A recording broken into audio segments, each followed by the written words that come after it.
अस्सलाम वालेकुम नाज़रीन, कराची डिजिटल पल्स न्यूज़ के साथ मैं हूं आपका मेज़बान फयाज नाज। नाज़रीन, आज हम जिस मुद्दे पे बात करने जा रहे हैं वो है पाकिस्तान की निगरान सरकार। बात तो ये कही जा सकती है कि जब एक दिन इलेक्शन में रह गया है तो निगरान सरकार पे बात करने का क्या तुक बनता है, लेकिन निगरान सरकार ने इस अरसे में जो फैसले किए हैं वो कल होने वाले इलेक्शन के बाद आने वाली हुकूमत के ऊपर बड़ी हद तक असरअंदाज होंगे। और जाते जाते भी निगरान सरकार ने एक फैसला करने की कोशिश की जिसको पाकिस्तान के सदर डॉक्टर आरिफ अलवी साहब ने खत्म कर दिया। वो फैसला क्या था? वो फैसला था पाकिस्तान के अंदर इंडस रिवर सिस्टम अथॉरिटी, जिसको इरसा कहा जाता है, उसका जो एक्ट है जो 1992 में पाकिस्तान की पार्लियामेंट ने पास किया था, उस एक्ट के अंदर तरमीम करने का एक ऑर्डिनेंस निगरान हुकूमत ने सदर को भेजा था।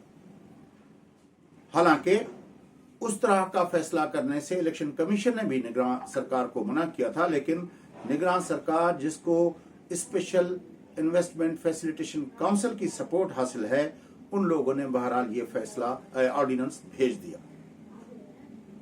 जब ऑर्डिनेंस सदर साहब के पास गया तो उसने साइन करने से इनकार कर दिया। उसने कहा कि ये बहुत सेंसिटिव मसला है, इसको रिव्यू किया जाए। अब ये फैसला तो रुक गया, लेकिन ये क्या फैसला आने वाली जो हमारी हुकूमत है वो इस फैसले को रोकने में कामयाब हो पाएगी? क्योंकि ये जो निगरान सरकार फैसले कर रही है और उसमें स्पेशल इन्वेस्टमेंट फैसिलिटेशन काउंसिल, जिसको सिर्फ कहा जाता है, जिसमें पाकिस्तान के सिपह सलार साहब बैठते हैं, वो सारे फैसले उसकी इमा पर होते हैं। और उसी तरह जो हमने ग्रीन इनिशिएटिव के नाम पे जो ज़राई ज़मीनों के फैसले किए हैं वो भी निगरान हुकूमत ने अलॉट की हैं। कल जब हम देख रहे थे कि छाछरों के अंदर पाकिस्तान पीपल्स पार्टी के चेयरमैन बिलाल भुट्टो जरदारी साहब लोगों से वादा कर रहे थे, क्या वादा कर रहे थे आपको सुनाते हैं। मुझे बताया गया है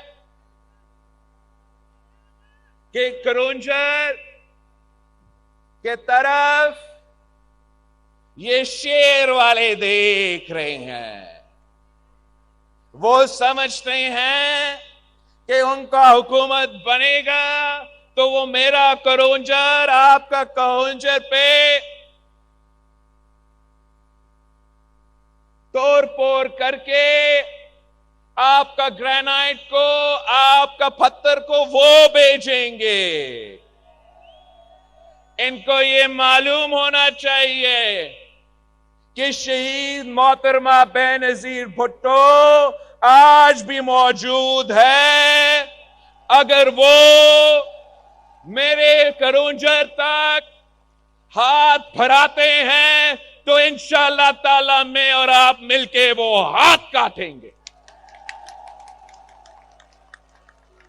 ये आपका असासा है, इंशाअल्लाह ताला हम इसका तहफ़्फ़ुज़ करेंगे। और अगर किसी को कारोबार करने का हक है तो मेरे थर के अवाम को वो हक है। बिलाल भुट्टो जरदारी साहब के लिए ये मुमकिन रहेगा कि वो इस फैसले के ऊपर लोगों के साथ जो उसने वादा किया है उस पर अमल दरामद कर सके।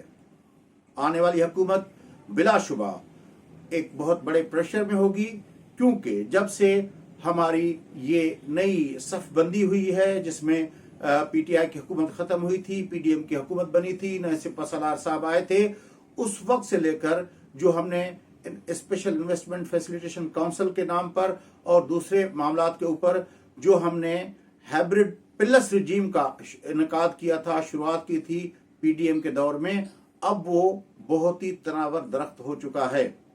इसीलिए जब नई हुकूमत आएगी वो पीएमएल-एन की हुकूमत आती है या पाकिस्तान पीपल्स पार्टी की हुकूमत आती है, क्योंकि इस वक्त तो दो ही पार्टियां हैं जो वजारत उस्मा की दावेदारी कर रही हैं। लेकिन दोनों पार्टियों के लिए बहरहाल एक इम्तिहान होगा, क्योंकि यही दोनों पार्टियां हैं जिन लोगों ने चार्टर ऑफ डेमोक्रेसी पे साइन किया था। और उस चार्टर ऑफ डेमोक्रेसी के तनाजुर के साथ ही 18वीं तरमीम जो है वो पास की गई थी।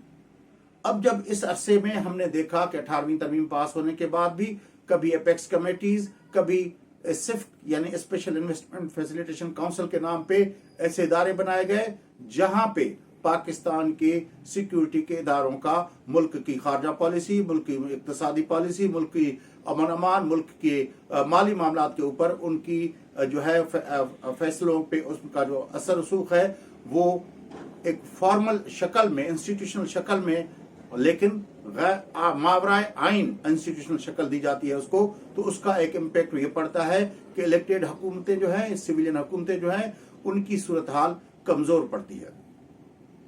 इसीलिए इलेक्शन से एक दिन पहले हम ये प्रोग्राम कर रहे हैं कि आने वाली हुकूमत क्या हाइब्रिड प्लस रिजीम की कंटिन्यूटी होगी या वो उसको रोकने में कामयाब होगी। तो इलेक्शन से पहले ये आज के प्रोग्राम में हम आपके सामने ये बात रख रहे हैं और ये रिकॉर्ड पे रख रहे हैं इसलिए क्योंकि आने वाली हुकूमत के लिए सबसे बड़ा मसला पाकिस्तान के अंदर जमहूरी इदारों की बालादस्ती का होगा। लेकिन जो दिख रहा है कि हाइब्रिड प्लस जो हमने पीडीएम की हुकूमत में शुरू किया था वो एक तनावर दरख्त हो चुका है। इसीलिए आने वाली हुकूमत पीएमएल-एन की होती है या पीपल्स पार्टी की होती है, उसके लिए फैसले करना और ये अपने जो वादे वईद किए हैं लोगों के साथ उस पर अमल दरामद करना बहुत मुश्किल होगा। अपने मेजबान फयाज राज को इजाजत दीजिए और हमारे चैनल को जरूर सब्सक्राइब कीजिए और लोगों के साथ शेयर कीजिए ताकि हम आपको अपडेट करते रहें।